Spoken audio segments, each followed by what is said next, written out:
So I'd like to go through a few things because I'm working on this electronic music album, which is going to consist of WebAssembly music, and for that I have a very special music tool that you maybe have seen before or maybe you haven't seen it, but it's about writing all the music in JavaScript and assembly script, and it's all compiled to a WebAssembly module in just a few kilobytes, which can play music. So it's going to be a digital album online, and some of the songs, well, music will sounds a bit like this. So this is one of the songs.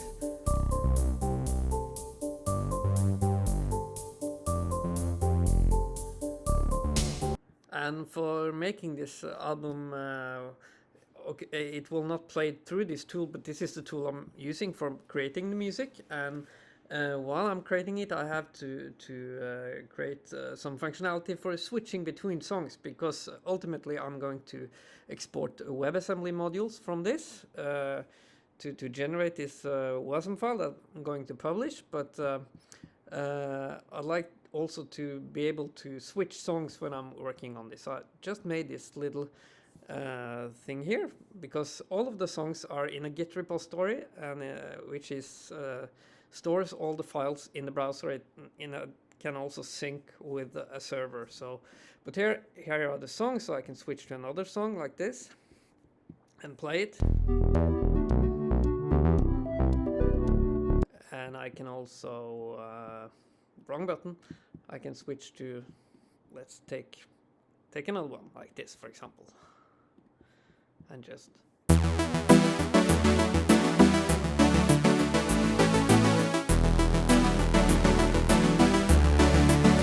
And what I just want to show you, because this is a pure web component app, it doesn't use any framework like Angular or React or anything like that. It's just plain JavaScript and HTML. And here I also use a very simple testing tool. It's been around for a long time. It's a test runner that runs in the browser. It's this called Karma. So maybe not the much popular testing tools that is around today, but I'd just like to show you how you can use built-in functionality in the browser to do things like Cypress does to wait for things. And you have something here called the MutationObserver, which is quite cool. And when you write a test for that, you can actually wait for the components to appear. And first of all, in this test, I'm just having some just testing the functionality itself, because you have this config object that contains all of the songs that you can switch between. So it looks like this, and this is also stored in the Git repository. And so I have this client here for this Git library called wasm-git. It's WebAssembly Git. It's libgit 2 ported to WebAssembly. And running entirely in the browser, so you don't really need a server. You can work on your content, all your data you can work on in the browser without even having to be online. But you can sync them with git push and git pull like you are used to.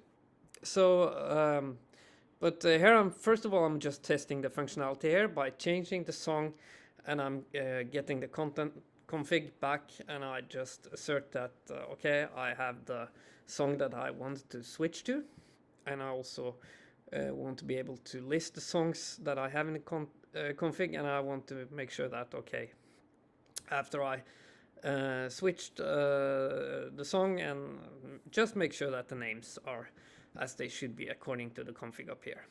But then I just want to test how this actually works with the UI element, and this is a web component here, so we just create it by using the create element command built in the browser, and then we use this mutation observer to wait for that component to appear. So then it's just a matter of creating a promise that we can wait for, because this is an async method, and we create the mutation observer, and then we this will be called back whenever there are some changes to the DOM, and then we can just check for if that element has appeared. So we don't really need, we could of course have an interval to check, but this will actually call back when there are changes that is worth checking.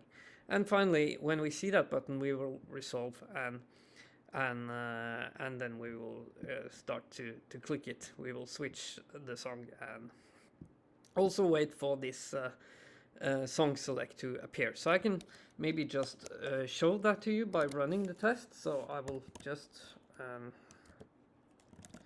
run that command. And it starts this Karma test runner. And let's go into debug mode because it's better. Oh, actually, the cool thing here is now we were running all the tests, and the cool thing when you run Karma is that you can also listen to the sounds that by running in the browser. You wouldn't be able to do this with like Jest because it runs on Node and it wouldn't be able to play all the sounds and all that. So this testing tool is quite cool because you can also listen. You know, what you hear now is that it checks that the correct tones are played and things like that. So this is quite cool. But I will switch so that we only hear this, run this test here. So I will write only here, like that, and then, okay. Yeah, this thing can actually export videos too, so this is pretty amazing what you can do. But let's move into the debug mode and let's leave this first tab here. So now we just see this this thing with this Git component actually, and we can go into the test itself. Let's find the source file. It's the wasm-git client spec here. Let's move into the code here where we actually have where we create the component. So here we go. As you can see, we are creating the UI element right here. Let's expand this a little bit so that we see. Oh, then this shows up. But okay, so you can actually see that here we create this wasm-git UI element. So we'll put the breakpoint there and we can step from there. So now we are pausing there. Let's move one step ahead. It will create this UI element. We see that comes up now. And the MutationObserver immediately kicked in because yeah, it goes pretty fast when we are having pauses in between. It will show up immediately. We could, of course, also just put a breakpoint in here so that you can actually see that it's called and that we can see. So if we just restart it like that, and let's move, and now we see that the MutationObserver is called, and let's see if it finds the button. It should probably do that, and it did. So we can move on and it will resolve it, and let's then go back into here to set the breakpoint here to move further there. And now it will click it, and then we should soon see that we have a song selector. So it's inside a MutationObserver. It's actually going into the previous observer because I didn't clean it up, but it doesn't matter now because it wouldn't resolve to anything, this one.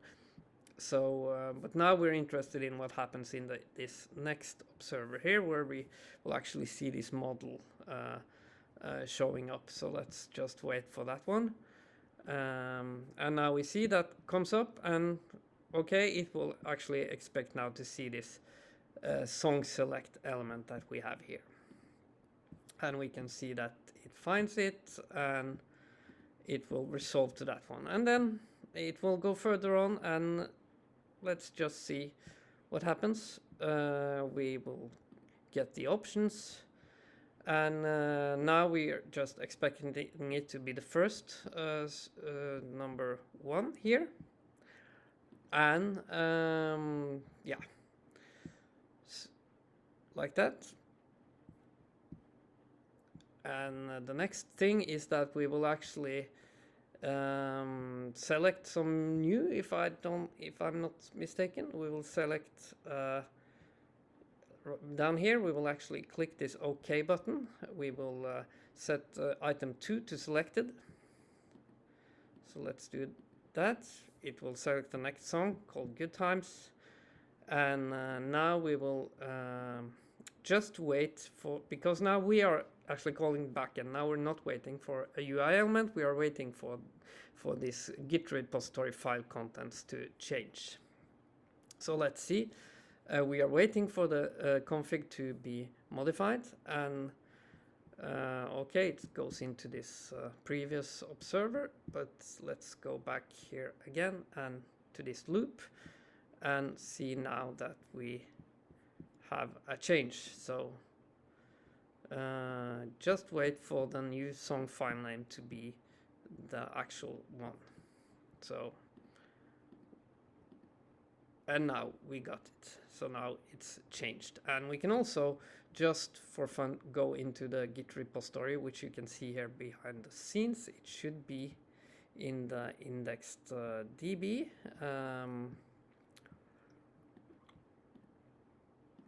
Well, actually it's not, because it's not stored. It's still in memory only, and that happens only when you sync it. So I will have to show you that from the other window, and I will do that in a second. So but now we just run the test through, and it sees that, okay, the synth file name has changed. So what I promised you was to show you how this Git repository also works, and that we can see here. It's stored in the index DB that we can see here, and we have the WebAssembly music repository. Let's look inside at the contents, where you can see all these files that are in a Git repository. Let's just move me a bit down there.